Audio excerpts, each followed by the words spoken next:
Hello friends, welcome to IICS platform. आज है 29 मई और 29 मई का करेंगे हम करंट अफेयर। चलिए लेक्चर स्टार्ट करते हैं। फर्स्ट न्यूज़ है श्रीलंका के ऊपर। देखो मेरे दोस्तों, इनको तो आप जानते होंगे, इनका नाम है रेनिल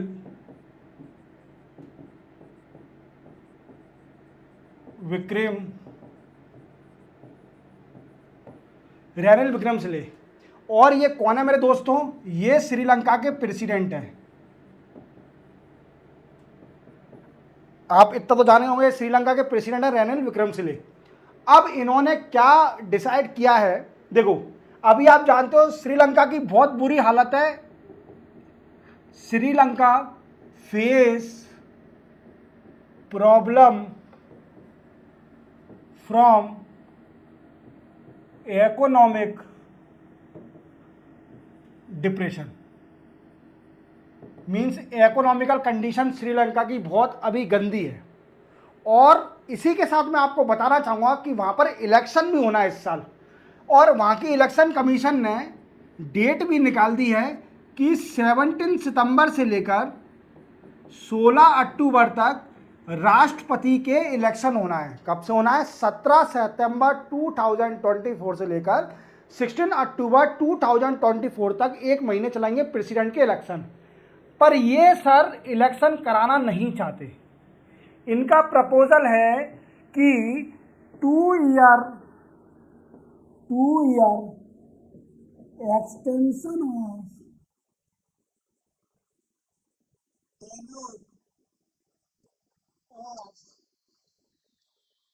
प्रेसिडेंट एंड प्राइम मिनिस्टर। 2 साल का एक्सटेंशन मिल जाए श्रीलंका के प्रेसिडेंट और प्राइम मिनिस्टर को।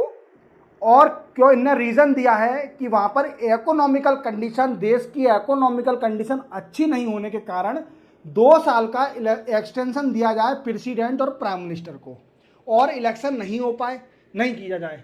इसी से देखकर अपोजिशन पार्टीज क्रिटिसाइज कर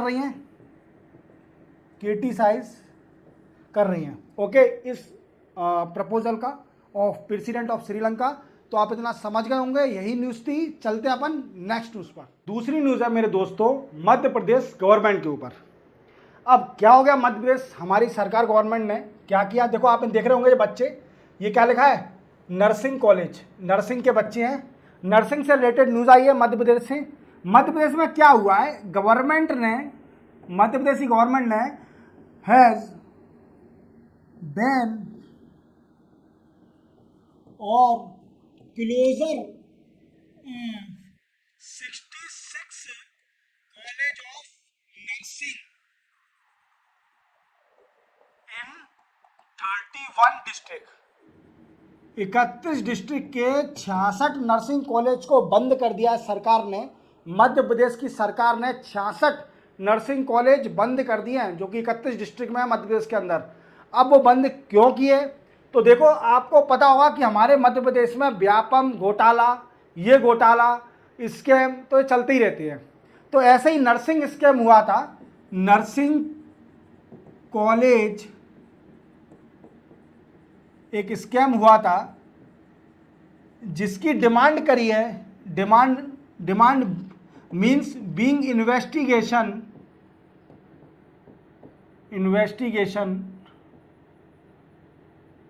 बाय CBI। और CBI इसकी इन्वेस्टिगेशन अभी कर रही है। और इसी को देखते हुए 66 कॉलेज जो नर्सिंग कॉलेज है उनको बंद कर दिया है, क्योंकि पाया गया है कि जो वो 66 कॉलेज हैं वो सिर्फ ओनली पेपर में हैं, उनका कोई इंफ्रास्ट्रक्चर नहीं है। We can say that's lack of infrastructure.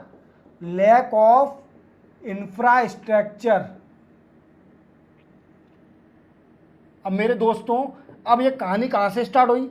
ये कहानी स्टार्ट हुई, एक जबलपुर हाईकोर्ट के एडवोकेट हैं, उन्होंने जबलपुर हाईकोर्ट में पेटिशन लगाई इसी के ऊपर, नर्सिंग कॉलेज के ऊपर। और बोला हाईकोर्ट जज साहब से कि हमारे मध्य प्रदेश में ऐसे कई नर्सिंग कॉलेज हैं जो सिर्फ ओनली वो पेपर पर हैं, उनका कोई इंफ्रास्ट्रक्चर नहीं है, लैक ऑफ इंफ्रास्ट्रक्चर, छोटी जगह पे है, फर्जी डिग्री देख रहे हैं। देखो मेरी नज़र में तो कई लोग मिलते हैं, आपको आपको मध्य प्रदेश के अंदर या दूसरी यूपी के अंदर या कई सारी स्टेट के अंदर आपको ये कई सारे कॉलेज के बारे में सुना होगा आपने कि क्या करते हैं कई सारे कॉलेज, सिर्फ ओनली पेपर पर कॉलेज होते हैं, उनको डिग्री भी प्रोवाइड कराते हैं बच्चों को। कुछ बच्चे उनमें एडमिशन लेते हैं कि आपको बोला घर में जाइए पढ़ाई करिए, आपको डिग्री आ जाएगी 2 या 3 साल बाद, आप तो बस फीस देते जाइए। कोई कॉलेज का इंफ्रास्ट्रक्चर नहीं है। इवन मेरे कुछ जानती के भी हैं मेरी नज़र में, वो शायद अब बहुत दूर के हैं, वो बताते हैं कि उनके आसपास भी एक ऐसा कॉलेज है जो कि सिर्फ ओनली पेपर पर है, कोई इंफ्रास्ट्रक्चर नहीं है, और बीएड मीएड की कोई डिग्री करा रहे हैं वो लोग वक्त, तो वो छोड़िए, वो पुरानी बात है। ठीक है, तो इसी के साथ बताना चाहूँगा कि एमपी गवर्नमेंट ने 66 नर्सिंग कॉलेज को बंद कर दिया है, क्योंकि वो सिर्फ ओनली पेपर वर्क पे और स्कैम भी इन्वॉल्व थे, स्कैम में इन्वॉल्व और इंफ्रास्ट्रक्चर की कमी होने के कारण ये बंद हो चुके हैं। तो चलते अपन नेक्स्ट न्यूज़ पर। नेक्स्ट न्यूज़ है दोस्तों इंडियन मेट्रोलॉजिकल डिपार्टमेंट। देखो आपको मैं हर लेक्चर में बोलता हूँ कि हमारे भारत का आईएमडी, जिसको अपन बोलते हैं Indian meteorological department, is one of the best meteorological department in this world.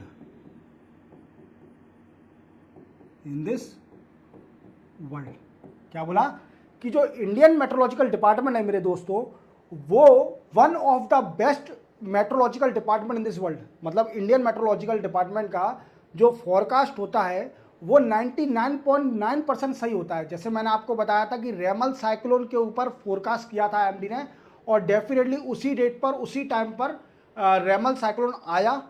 2024 का पहला बे ऑफ बंगाल में साइक्लोन था, उसका नाम भी मैंने बताया था। रेमल किसने नाम दिया था? ओमान कंट्री ने नाम दिया। इस बार साइक्लोन को वो हिट कर चुका है बांग्लादेश, नॉर्थ ईस्ट की स्टेट्स और वेस्ट बंगाल पर। अब देखो मेरी बात, अब इंडियन मेट्रोलॉजी डिपार्टमेंट ने क्या फाइंड आउट, क्या प्रोडक्ट फोरकास्ट किया है, तो देखो अभी आप इसके बारे में थोड़ा जान लीजिए। अल नीनो और लानिनो ये होते क्या है, पहले इन दोनों टर्मिनोलॉजी को आप अच्छी तरह जान लीजिए। देखो सेंट्रल पैसिफिक ओशियन, दोनों को देखा जाए, central Pacific ocean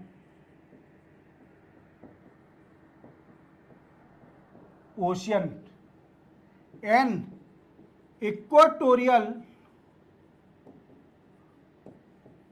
Pacific ocean, जो टेम्परेचर है, temperature variation, that is called Al Nino और ला नीनो। सर आपने ये क्या बता दिया, हमारे समझ में ही नहीं आया। तो समझने के लिए दोस्तों आपको एक और चीज देखना पड़ेगा। अभी इसको रिलेट करिए वार्म से, मतलब गर्म से, और ला को करिए कोल्ड से। किसको? अल नीनो को वार्म से और ला नीनो को कोल्ड से। और एक और बात, ये दोनों टर्मिनोलॉजी अपोजिट है एक दूसरे के, मींस दोनों टर्मिनोलॉजी एक दूसरे से अपोजिट है। जब सी सरफेस टेम्परेचर, ये सेंट्रल पैसिफिक ओशियन और इक्वेटोरियल पैसिफिक ओशियन का जो सी सरफेस टेम्परेचर है, अगर वो वार्म हो जाता है, सी सरफेस टेम्परेचर वार्म हो जाता है, तो that is indication of El Nino. And if the temperature of central Pacific ocean और इक्वेटोरियल पैसिफिक ओशन कोल्ड हो जाता है, दैट इंडिकेट ला नीनो। अबे सर है क्या ये, आप क्या पढ़ा रहे हैं, इससे होता क्या है?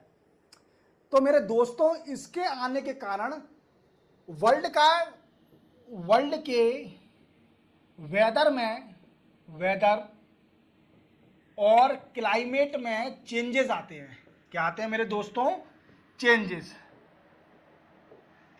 अगर ये आ गया अल नीनो, तो इंडिया में बारिश कम होनी है, रेन बस्ट हो जाएगी, रेन नहीं होगी या बहुत ही कम होगी, रेयर। वर्ल्ड में इंडिया में जैसा इफेक्ट पड़ता है और भी जगह इफेक्ट पड़ती है, जैसे ऑस्ट्रेलिया में होता है। अल नीनो आ गया तो फॉरेस्ट फायर होता है, बरसात कम होगी, ठीक है, साइक्लोन आएगा, जो भी पॉसिबिलिटी है, रेन कम होगी।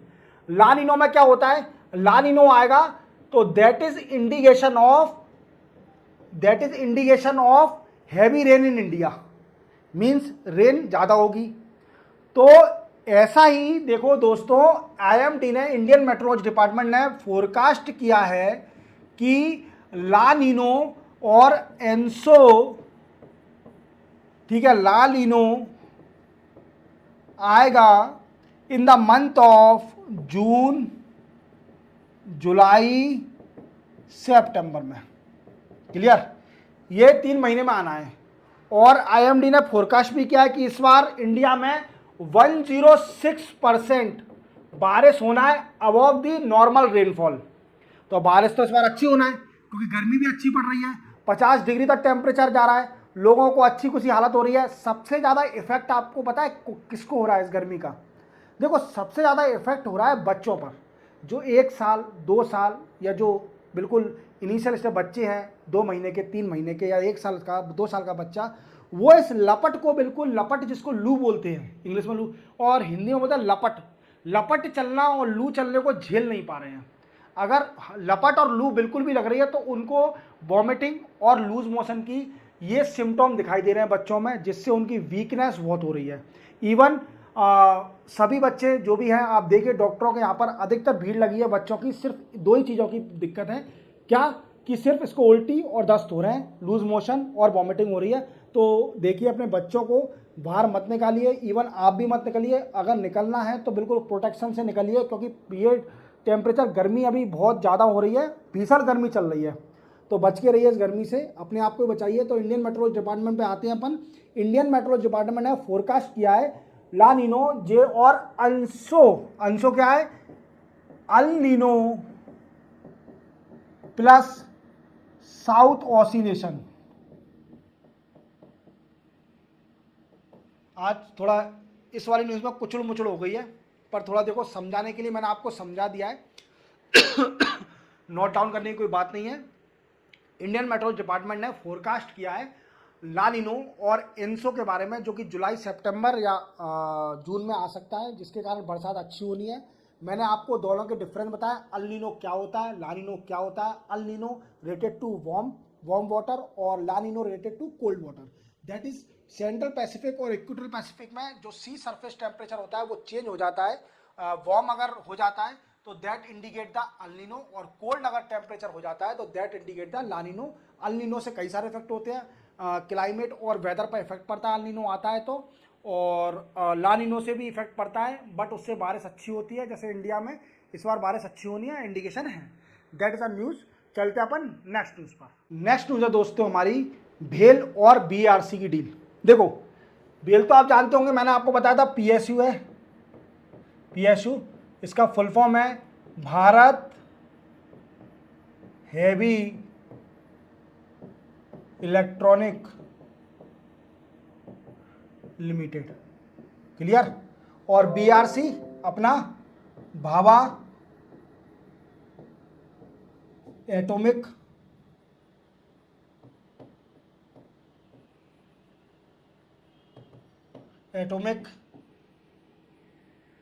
Research centre.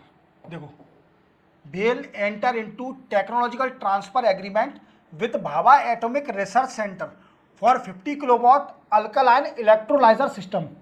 देखो, भेल ने बीआरसी के साथ एक डील साइन करी है।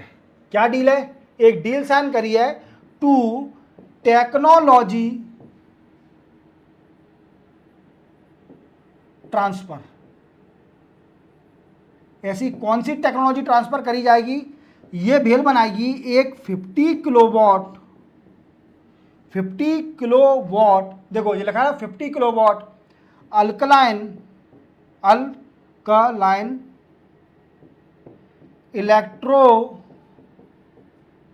Electrolyser system for hydrogen production. ये तो लिखा ही नहीं है सर। ये इलेक्ट्रोलाइजर करेगा क्या इस इमेज में? ये इमेज में करेगा हाइड्रोजन प्रोडक्शन, हाइड्रोजन का प्रोडक्शन करेगा। That is a news. Technological दोनों में डील हुई है, भेल और बीआरसी में टेक्नोलॉजी ट्रांसफर की। 50 किलोवाट अल्कलाइन इलेक्ट्रोलाइजर बनाएगा, इलेक्ट्रोलाइजर सिस्टम बनाएगा for production of hydrogen, hydrogen का प्रोडक्शन के लिए ये बनाएगा। क्लियर, इसको याद रखना, ये न्यूज़ में आ सकता है किस किस के बीच में डील हुई है।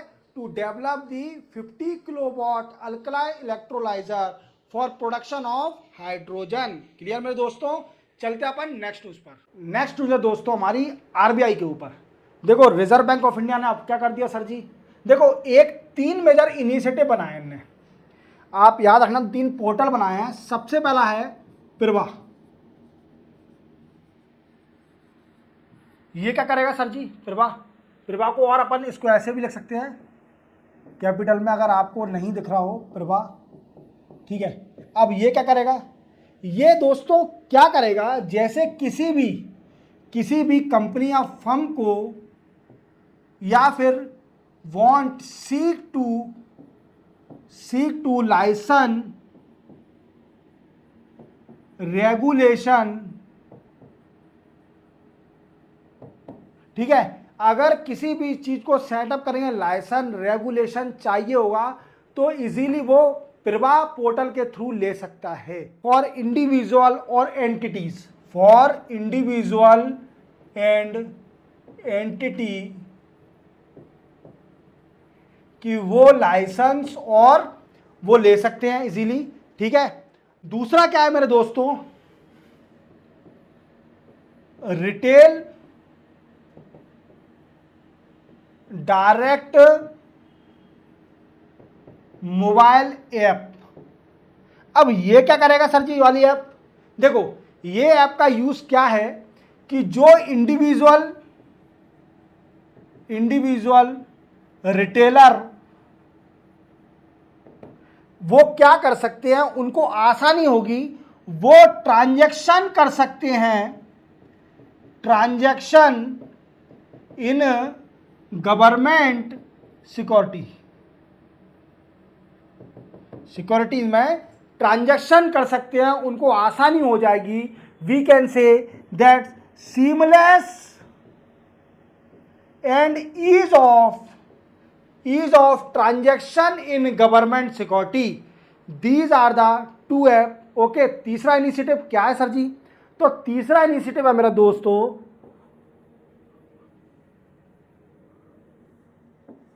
तीसरा है फर्म रिपोजिटरी। ये क्या होता है सर जी, ये जितने भी फर्म होती हैं, फर्म के बारे में about you can take the information of the firm for the purpose of investment purpose के लिए आप किसी भी फर्म का जो फर्म है उनके बारे में जानकारी ले सकते हो। कौन सी फर्म कौन सी, fintech firm. We can say here the firm is a fintech repository को तीसरा पोर्टल बनाया है, जिससे कि जो फिनटेक फर्म है उनकी आप जानकारी ले सकते हो थ्रू दिस पोर्टल। तो देखो सबसे पहले आपको याद रखना है कि आरबीआई ने किया क्या है, तो आरबीआई ने 3 पोर्टल के नाम याद रखना। पहला पोर्टल है प्रवाह जो है उसमें आप रेगुलेशन, लाइसेंस और ऑथराइजेशन ले सकते हो आरबीआई से। दूसरा है मेरे दोस्तों मोबाइल, जो कि retail retail mobile portal app बनाई है, जो क्या करेगी कि जो भी इन्वेस्टर है, रिटेलर इन्वेस्टर, वो इन्वेस्ट कर सकते हैं गवर्नमेंट सिक्योरिटी के अंदर। और तीसरा है मेरे दोस्तों फिनटेक पोर्टल, फिनटेक रिपोजिटरी। उसमें क्या होगा, जितनी भी फिनटेक फर्म है उनकी इंफॉर्मेशन होगी, then you can easily take the information of all fintech firm. तो आप आरबीआई की ये 3 रिपोजिटरी और पोर्टल के बारे में अच्छी तरह समझ गए होंगे। चलते अपन नेक्स्ट न्यूज़ पर। नेक्स्ट न्यूज़ दोस्तों हमारी 77 वर्ल्ड हेल्थ असेंबली के ऊपर। देखो अभी जनीवा में क्या चल रहा है दोस्तों, जनीवा में WHO की मीटिंग चल रही है। कौन सी वाली meeting, 77th of world health assembly.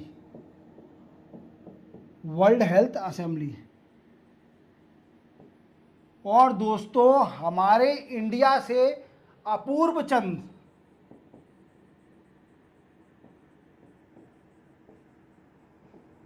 चंद्र साहब गए हैं, जो कि हेल्थ सेक्रेटरी है, ये जनीवा गए हैं। अभी मैंने आपको प्रीवियस लेक्चर में न्यूज़ बताई थी इनके बारे में। इन्होंने अभी कमेटी को रिप्रेजेंट किया है और WHO के कमेटी है, उसमें बोला गया है, इन्होंने कुछ पॉइंट रखे हैं, यूनिवर्सल हेल्थ कवरेज, सस्टेनेबिलिटी और क्लाइमेट चेंज, इस पर पॉइंट रखे थे। अब इनकी मीटिंग हुई यूके के अंडर सेक्रेटरी से, पार्लियामेंट अंडर सेक्रेटरी से। इनकी मीटिंग किससे हुई? पार्लियामेंट अंडर सेक्रेटरी, क्या नाम है उनका? Lord Markham. लॉर्ड मार्कम साहब के साथ मीटिंग हुई और इन्होंने डिस्कस किया। क्या डिस्कस किया दोस्तों? एक पहले तो हमारे अपूर्व चंद जी ने 2 पोर्टल के बारे में डिस्कस करा। इंडिया के जो 2 पोर्टल हैं, 2 पोर्टल, उस पर डिस्कस किया। पहला पोर्टल है 1 पोर्टल, जो फर्स्ट पोर्टल है वो क्या कहता है? वो कहता है कि हेल्थ केयर फैसिलिटेट, मतलब health care workforce mobility to other countries. मतलब देखो यहां पर फैसिलिटेट कर लीजिए, मतलब पहला पोर्टल क्या करेगा कि इस चीज को आसान बना देगा। जो हेल्थ केयर वर्कफोर्स है, जो कि नर्सें होती हैं या हेल्थ केयर दे रही हैं, डॉक्टर लोग हैं, वो वर्कफोर्स है रिलेटेड टू मेडिसिन, उन लोगों का दूसरे देश में जाना और वहाँ काम करना या कुछ और करना, तो उनको इस पोर्टल के जरिए वो फैसिलिटेट हो जाएंगे, ईज हो जाएगा। ईज मतलब सीमलेस, ईज हो जाएगा, आसान हो जाएगा पहले पोर्टल से। दूसरा पोर्टल है मेरे दोस्तों, पहले इसको रफ कर लेते हैं। सेकेंड पोर्टल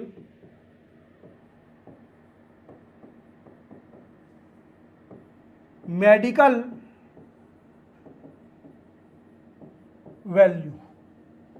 वैल्यू मार्केट, दूसरे इस पर डिस्कस हुआ।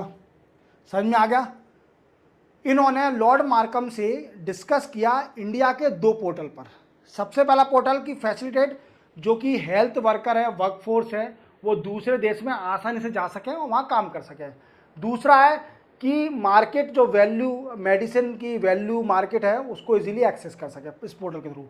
और इन्होंने और डिस्कस किया, इन्हें डिस्कस क्या किया कि यूरोपियन यूनियन में और यूके में जो हमारी फार्मा कंपनी है, फार्मा कंपनी, उन्हें डिफ़िकल्टी होती है, have difficulty to access in the market of European Union and UK. उन्हें बहुत डिफ़िकल्टी होती है यूरोपियन यूनियन और यूके की मार्केट में एक्सेस करने पर, क्योंकि वहाँ पर बहुत ज़्यादा रेगुलेशन है। तो इस चीज़ पर भी डिस्कस किया। तो आप ध्यान रखना, आपको 2 चीज़ ध्यान रखना है सिर्फ ओनली, आपको ज़्यादा बकवास याद नहीं रखना है, वो तो मैंने आपको नॉलेज के लिए बता दिया है। सबसे पहले आपको याद रखना है कि जनीवा में क्या चल रहा है अभी। जनीवा में 77 नाम याद रखना, 77, ये 70 वो वैल्यू बहुत बड़ी है। 77th world health assembly meeting चल रही है जनीवा में, WHO की। इसमें हमारे इंडिया से कौन गया? तो हमारे इंडिया से हेल्थ सेक्रेटरी अपूर्व चंद जी गए। अब इन्होंने पहले तो कमेटी ए जो WHO की थी उसको रिप्रेजेंट किया और वहाँ climate change, universal health coverage, sustainability, इन पर डिस्कस किया।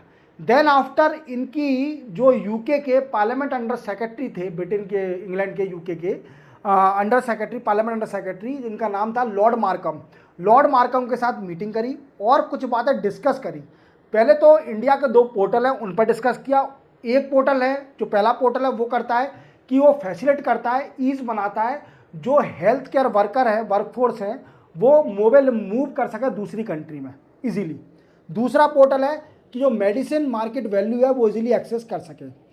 तीसरा इन्होंने डिस्कस किया कि जो इंडियन फार्मा कंपनी है, उन्हें बड़ी दिक्कत हो रही है access of market of European Union और यूके की मार्केट में एक्सेस करने पर बड़ी दिक्कत और बड़ी डिफिकल्टी आ रही है, तो उसको भी रिजॉल्व किया जाए, क्योंकि यूरोपियन यूनियन और यूके में बड़ा स्ट्रॉन्ग रेगुलेशन है। That's why Indian pharma company is not comfortable to access in the market of European country और the United Kingdom country. Clear? इतना क्लियर हो गया? आपको ये सब बातें याद रहेंगी। चलते अपन नेक्स्ट न्यूज़ पर। दूसरी न्यूज़ है दोस्तों हमारी प्रगति पोर्टल के ऊपर। देखो, अभी आप इसको जानते होंगे, central council of research in Ayurvedic science. मैं लिख देता हूँ यहाँ पर, आपको शायद छोटा दिख रहा हो। Central council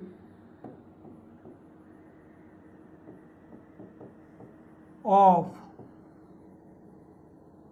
research in Ayurvedic science. ये दोस्तों क्या है? एक ऑटोनॉमस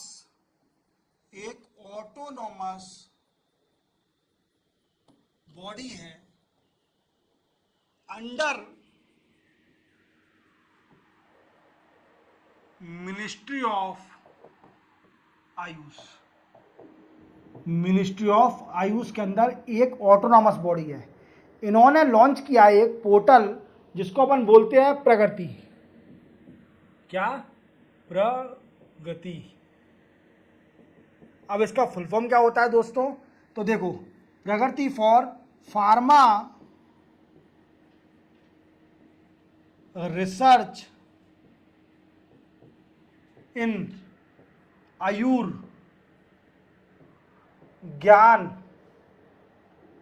एंड टेक्नो इनोवेशन। इसका ये फुल फॉर्म है। आप याद रखना इस पोर्टल का, प्रगति पोर्टल का, जिसका फुल फॉर्म है pharma research in Ayurgyan and techno innovation. अब इसका एम क्या होता है? Aim to explore research in Ayurvedic.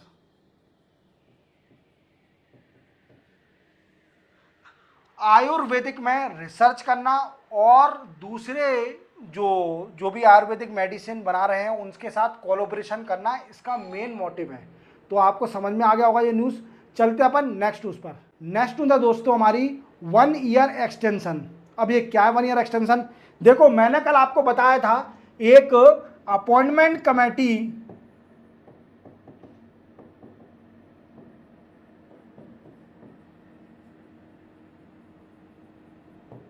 Of cabinet, मैंने प्रीवियस लेक्चर में बताया था कि 1 मंथ का एक्सटेंशन कर दिया है। 1 मंथ ऑफ एक्सटेंशन किसका? आर्मी के चीफ का। आर्मी के चीफ का। अब दोस्तों 1 ईयर का एक्सटेंशन भी कर दिया। 1 year of extension, 1 year of extension, 1 year of extension किसका? डिफेंस सेक्रेटरी का। Defence secretary and defence secretary के साथ साथ defence secretary and 1 year extension of अपना डीआरडीओ चीफ, जो कि समीर वी कामत है। ठीक है, इनका भी 1 ईयर का एक्सटेंशन कर दिया। अब ये इनका रिटायरमेंट कब होगा? 31 मई 2025 को। ठीक है, क्लियर? इसी के साथ 29 मई का करंट अफेयर कंप्लीट होता है। मिलते हैं हम कल 30 मई के नए करंट अफेयर के साथ। जय हिंद।